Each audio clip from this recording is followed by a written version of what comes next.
Salut les curieux, je reviens avec une vidéo sur le thème des jeux vidéo. Je vais pas durer le suspense plus longtemps, si vous êtes là c'est que vous avez lu le titre. Aujourd'hui je vais vous présenter 7 outils grâce auxquels vous pourrez réaliser les graphismes de votre jeu. Je vais diviser la présentation en deux. En premier les outils digitaux, c'est-à-dire les logiciels de design à proprement parler, ceux que vous installez sur votre ordinateur et sur lesquels vous réalisez les designs. Et enfin les outils physiques qui vous faciliteront le travail sur les logiciels. Alors attention, je préfère le préciser maintenant, c'est pas une liste exhaustive. Il existe énormément d'outils et je peux pas tous vous les présenter ici. Donc aujourd'hui je vais vous montrer uniquement ceux que j'utilise ou que j'ai déjà utilisés.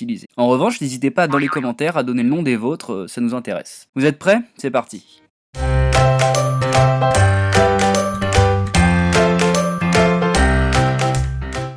Dans un jeu vidéo, la programmation c'est important, mais ce qui va faire de votre jeu un jeu réussi passe également par les graphismes.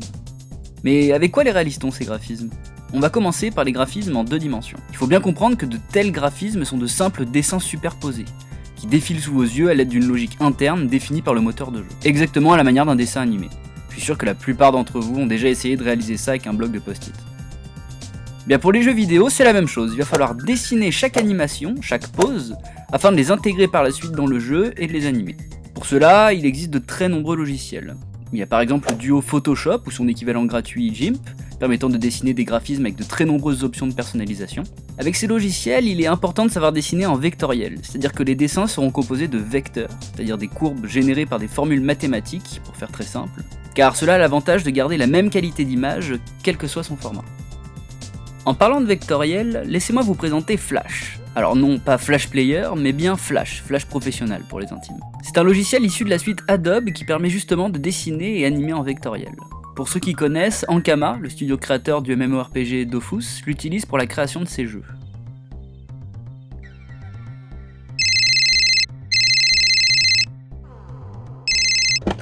Ouais, mais moi je veux pas avoir des graphismes lisses comme ça, moi je veux faire un jeu rétro avec des décors bien pixelisés à l'ancienne, comme sur la Mega Drive ou la Game Boy.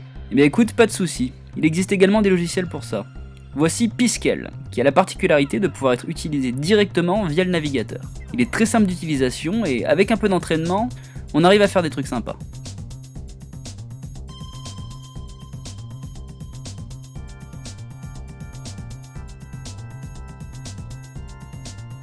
Bon, la 2D c'est bien, mais si on veut faire des graphismes en 3 dimensions.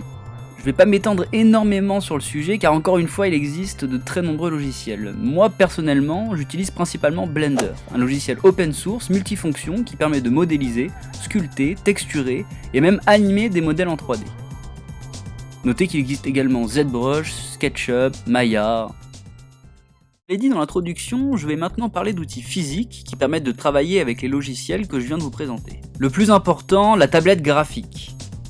Meilleur ami des designers et graphistes du monde entier, la tablette se branche à l'ordinateur et permet, grâce à un stylet spécial, de dessiner à la main directement sur l'ordinateur. Cela permet d'obtenir des dessins plus fluides et permet de réaliser par exemple des croquis de manière très rapide, comme si vous dessiniez sur une feuille de papier.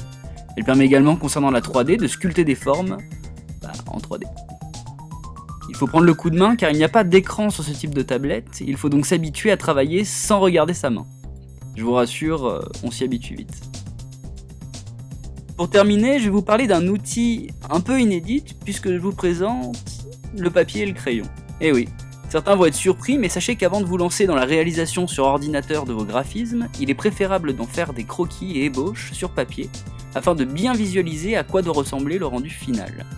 C'est encore plus vrai pour les designers 3D qui s'appuient sur une image en 2D afin de modéliser la forme finale. Il peut être amusant de créer un jeu avec des graphismes uniquement réalisés à la main. Pour cette vidéo que vous êtes en train de regarder, j'ai dessiné sur papier les graphismes, scanné les dessins, retouché un peu sur Photoshop, puis je les ai intégrés dans mon moteur de jeu. Ça rend pas mal, hein? Voilà, c'est tout pour cette fois-ci. Si vous avez des questions, mettez-les dans les commentaires, et si cette vidéo vous a plu, déclenchez-moi une avalanche de pouces bleus, et surtout, abonnez-vous. Allez, à plus les curieux.